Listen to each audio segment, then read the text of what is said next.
Hi everybody, it's Allison here with another scintillating episode of Sewing in Trifocals. And since we last talked, I removed the bent needle. Take a look at that. When your sewing machine or serger makes a terrible clunk noise, it means you need to get your foot off the pedal right away because something awful like this may have happened. Fortunately, no big deal.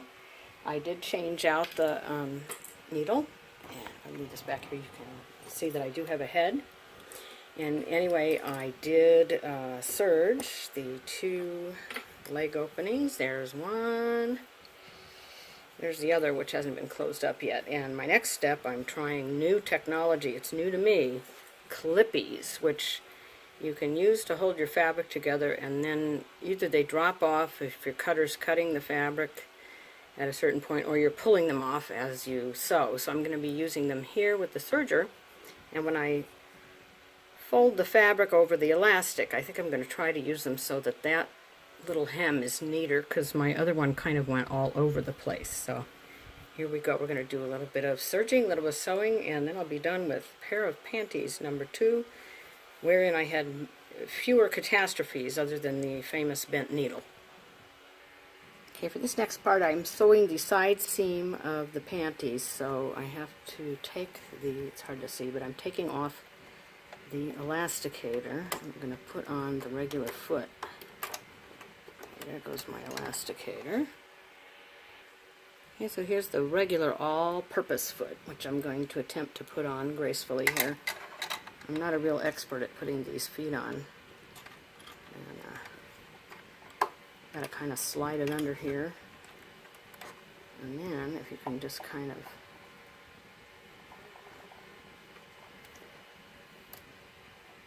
sometimes, there we go, and you hear the happy click.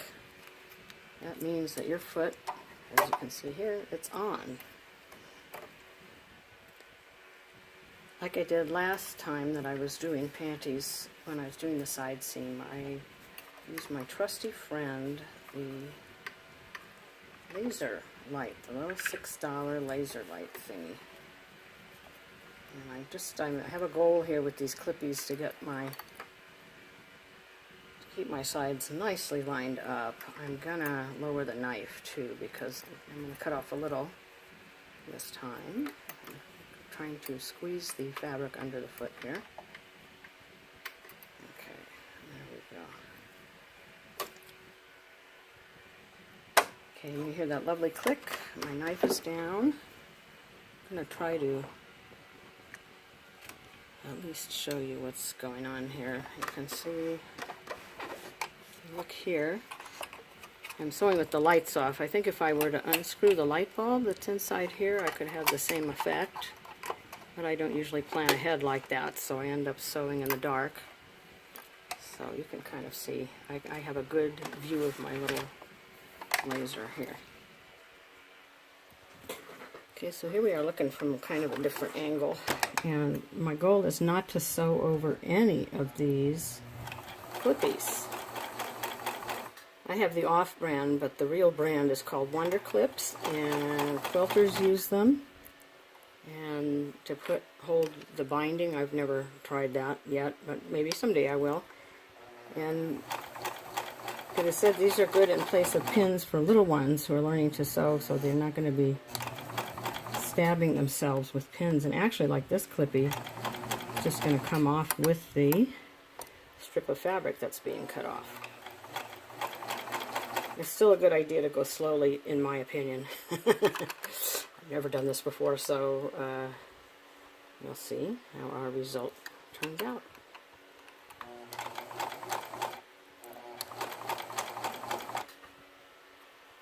Okay, now we're going to come to a rather thick area. I'm going to take that clip out because it's going to hang up with the back of the foot. That was my elbow, sorry about that. Now we're just going to give it a nice little tail.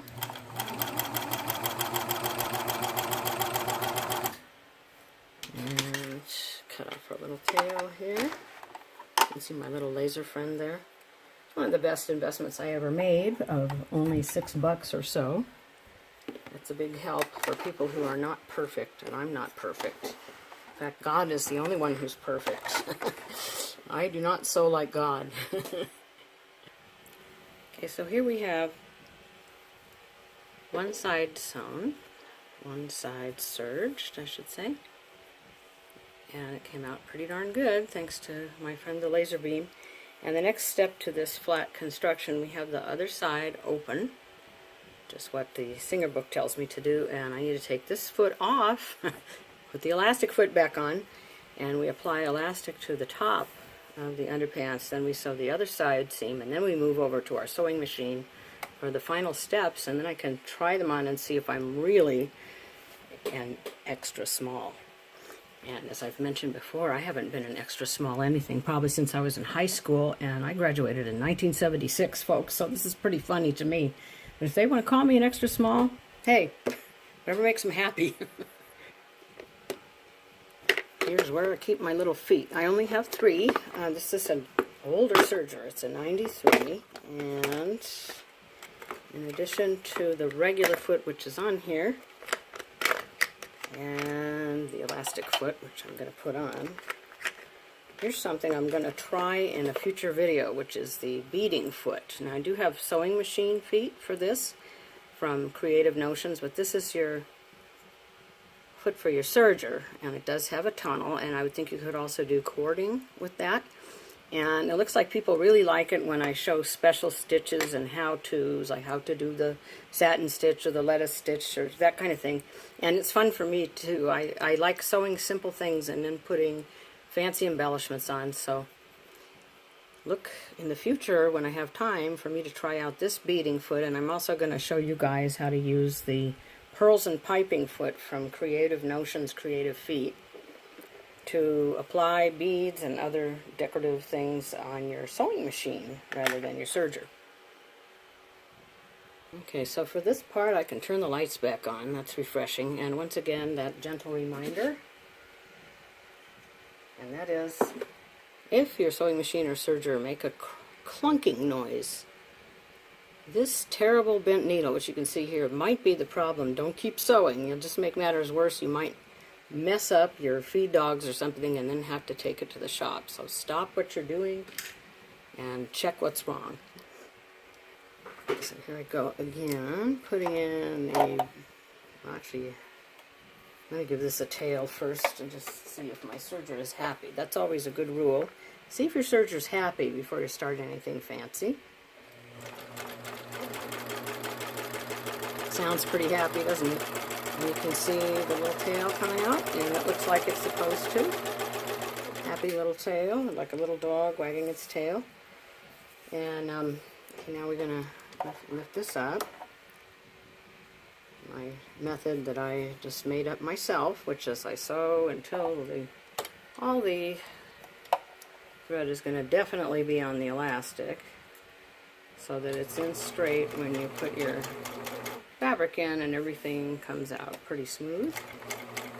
And I try to hold it to the right of the, right here to the right of the foot, so it's going to line up with the fabric when I stick it in there. So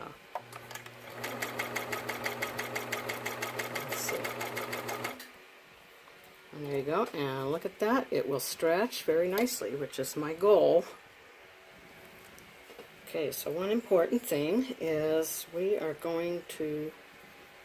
the panties inside out. We're going to be sewing the elastic onto the edge of the inside, and then we're going to be folding over the fabric. It's the editorial we.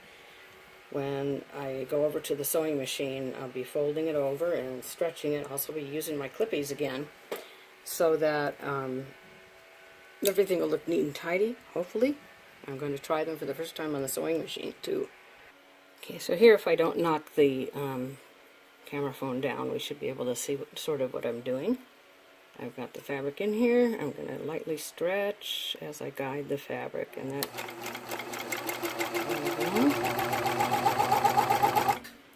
I find since I haven't done this much, I have to serge kind of slowly. I can't race through this.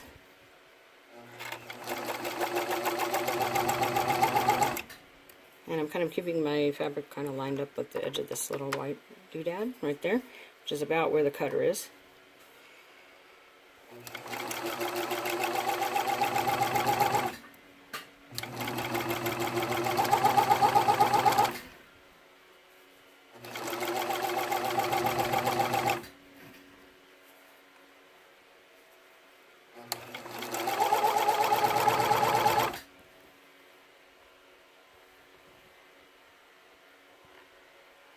One important thing that I didn't mention and that I sometimes forget about myself is we're going to come up to a serged seam here, and we're going to want to have it lay in one direction or the other. I guess just since I'm going to be sewing that direction, I'm going to just pin it right here, so I'll serge it over and it'll lay flat. I'm trying to make my things look semi-professional, even though I freely admit that I sew my own clothes, but they should look halfway decent, I think, and part of that is a folded over serged seam. Okay, so here I am on the home stretch. I am going to get a remote for videoing with this camera, so you don't have to look at my hands all the time turning it on and off. I have to get it from Amazon.com, which is where I shop for everything, because I'm busy. So here we're coming to the end of the waistband elastic. Hopefully the elastic mostly got sewn through the waistband. Sometimes are better than others. I'm just learning. So I'm sure experienced seamstresses probably do a much better job than I do. Sorry. But it's a learning experience over here. So anyhow, let's see how this looks. It looks like I mostly got the elastic onto the fabric with just maybe one or two tiny little holes. But they're not going to matter much because, and you can see it's stretching, it's kind of hard to see. Here we go.